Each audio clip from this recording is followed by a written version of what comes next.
Okay, Jeff, here it is.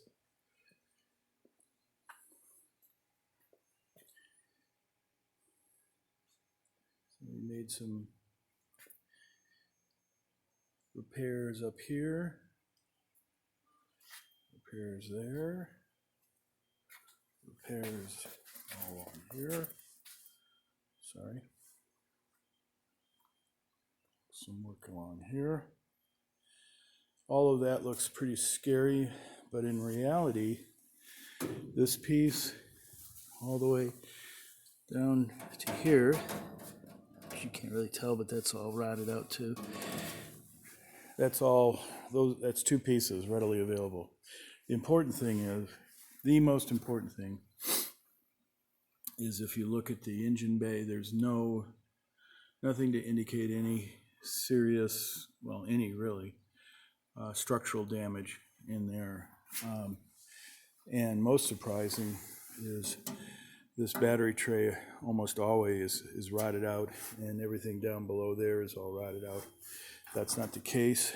And similarly, on this side, other than just a little bit down at the bottom there, which we'll take care of, obviously. We're going to take care of everything on this. So there's really nothing I see that isn't repairable. That's really weird. I have no idea what all this, all the bolts are for. They must have hung something on there because it's not damaged. It's not like they were pulling anything. Anyway, the front fender, not too bad. Then you get down to the rockers, which we knew were rotten, so that isn't a surprise. This rear fender is been roughed up. You can see obviously where they replaced the lip there, but the top side is actually pretty good shape, and so we'll come back here and replace this with good clean a good clean lip and do it right. So what you're seeing here is just typical workmanship in the day, which was overlapped. A little bit of some spot welds along there, and then lathered up with tons and tons of filler. This all comes off. We cut this back. We butt weld and grind back the welds to the point to where you'll see a line. I mean, in the bare metal, you'll see a line, but with just a little minimal amount of filler to fill in the pinholes that might exist. Once it's done, it'll be perfect. We do this all the time. Same thing goes here. Not a big deal.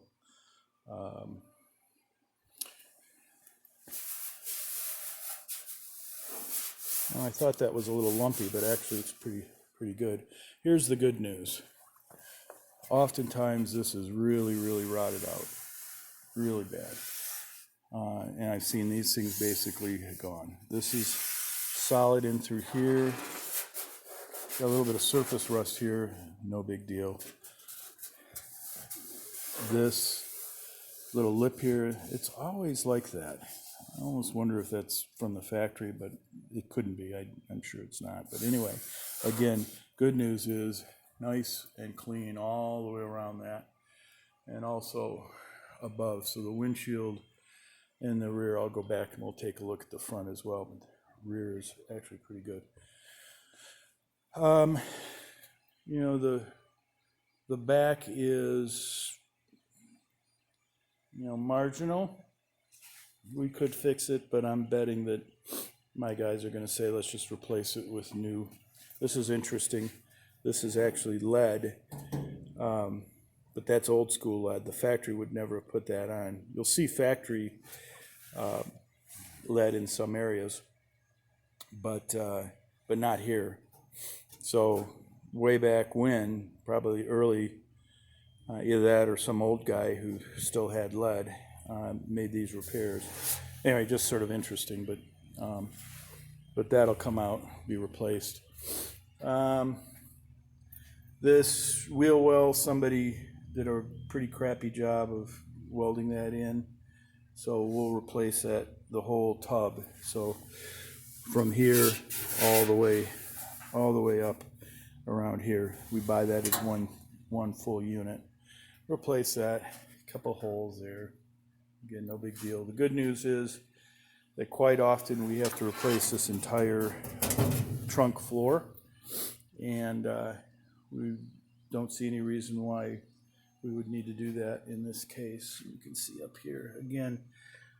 More importantly, we're looking for damage, structural damage, and all that looks really good, really straight. That's kind of weird. I have no idea what that's all about. I just noticed that as we're filming, something must have come up underneath the car and whacked it, but no big deal. This is typically where you're going to see some lead filler from the factory. So this isn't all that surprising. This is nice and clean all through here. And you get down into here, that's probably the worst of it. But this all gets replaced when we replace the lower valance. Again, this side, pretty much the same. Okay, so there's a minor amount of rot here. All this gets cut out and butt welded properly.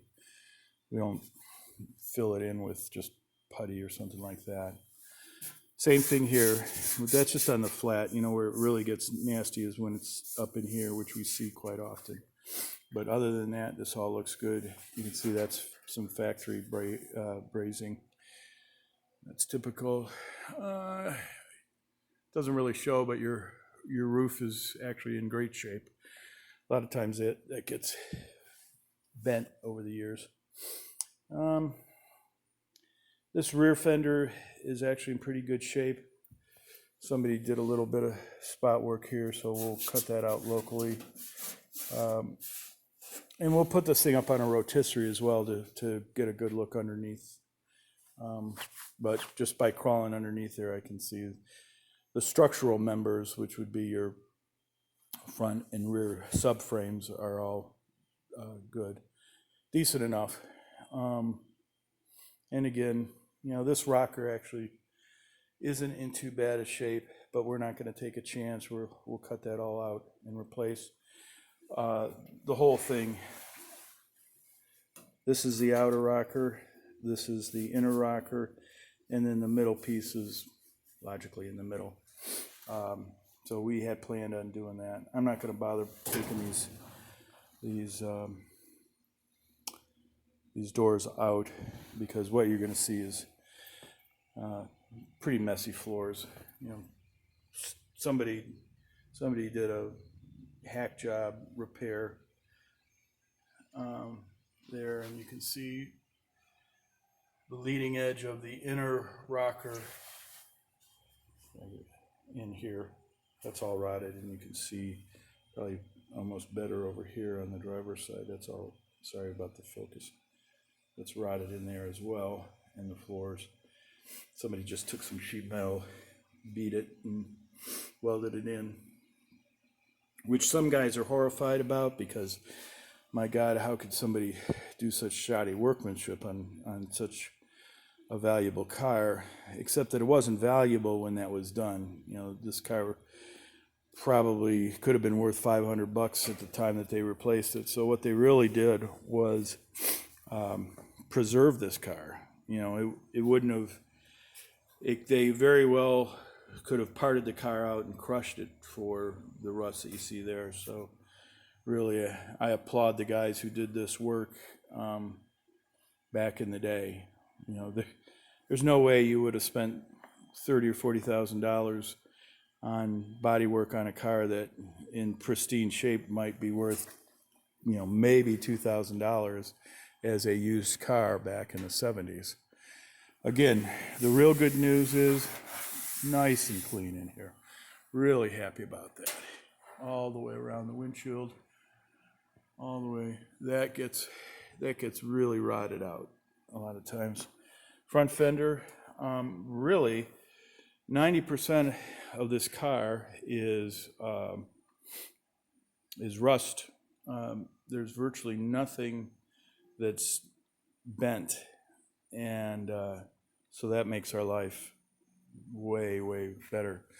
The biggest, not a well, yes, it is a problem. It's not the biggest thing, but what's maybe a little disappointing is this front valance here. That's pretty well roached. So this is not an available part, like an aftermarket part, but we can recreate this section locally, or we might get lucky and find a used piece that we can just drop in. They are all the same for the 10 years. That particular part has not changed at all. Ouch, again, just a quick look in here. The wheel well, good and solid. See that weirdo hole right there? That's no big deal. I see that a lot. I'm not sure why that happens, but apparently the design, there must be some reason that it fills up with grime in there. Again, firewall looks great.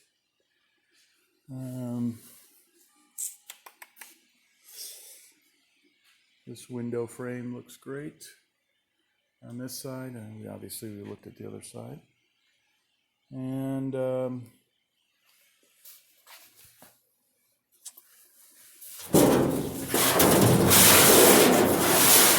actually the back seatish area is actually pretty decent shape. A lot of times this area, because the muffler sits below there, this area gets a lot of heat and then moisture lays in the bottom, and this will be all Swiss cheese in here. As you can see, there's just a patch here, little hole there, so we'll remove these patches and butt weld them in nice. So that's actually not so bad. You can kind of see a little bit. There's your floor. That's kind of interesting. I think they may have replaced that floor because that round hole there should be an opening. People think it's a drain hole, kind of like this. Those are actually not drain holes per se, like rain drain holes. It's when they dip the cars, they use those holes to let the coatings, whatever it is that they're dipping it into, let that run out. But that has not been.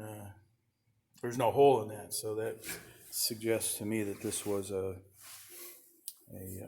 aftermarket part at one point. This side clearly is not an aftermarket part, just a mess. Big deal though. I mean, at the end of the day, absolutely every GTV that we've ever worked on, this is all rotted out. Whether it's a little teeny hole or a great big patch like they did here, what difference does it make, because we replaced the whole thing. I'm going to pause and I'm going to go back and look at one of the other cars, which we've replaced the floors, and that gives you a much better idea. So hang on.